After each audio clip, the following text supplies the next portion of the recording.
এ পর্যায়ে রংপুর যেতে চাই, সেখান থেকে যুক্ত হচ্ছেন বিজয় দিবসের খবর নিয়ে সহকর্মী শাহবাজিদ আহমেদ।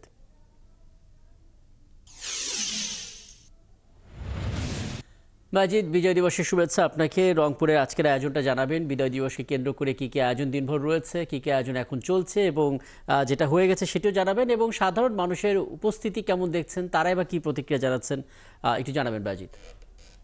রাকিব বিজয়ের 54 বর্ষে পদার্পণ করেছে এবং দিনভর রংপুরে নানা কর্মসূচির মধ্য দিয়ে পালিত হচ্ছে মহান বিজয় দিবস। এবং প্রথম প্রহরে ফুল দিয়ে বিভিন্ন সামাজিক, সাংস্কৃতিক এবং রাজনৈতিক সংগঠনের পক্ষ থেকে ফুল দিয়ে শুভেচ্ছা জানানো হয়। আর শহীদ বেদিতে জাতির শ্রেষ্ঠ সন্তানদেরকে স্মরণ করছেন এভাবেই অনেক আনন্দ এবং উচ্ছ্বাসের সাথে।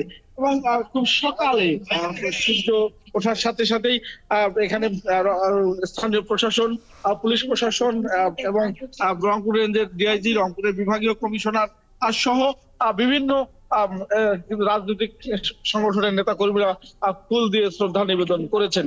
এছাড়াও আজকে রংপুরে বিভিন্ন সামাজিক, সাংস্কৃতিক, রাজনৈতিক সংগঠনের আলোচনা সভা, সেমিনার সহ নানা আনুষ্ঠানিকতার মধ্য দিয়ে কিন্তু পালিত হচ্ছে। তবে বিজয়ের এই 53 বর্ষ পেরিয়ে 54তম বর্ষে গোটা জাতি, রংপুরের মানুষ যেটি বলছেন যে নতুন চেতনায় উজ্জীবিত হয়ে দেশ সঠিক পথে এগুবে, এটি তারা প্রত্যাশা করছেন।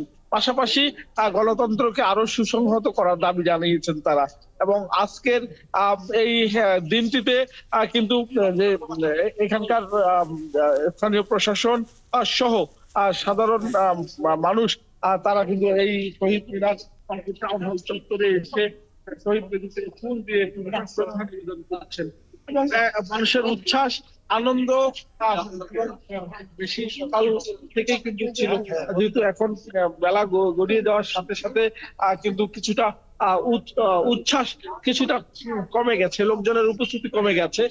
কিন্তু মানুষ কিন্তু আসছে একে একে দলীয় ভাবে তারা ফুল নিয়ে জাতির শ্রেষ্ঠ সন্তানদেরকে স্মরণ করছেন।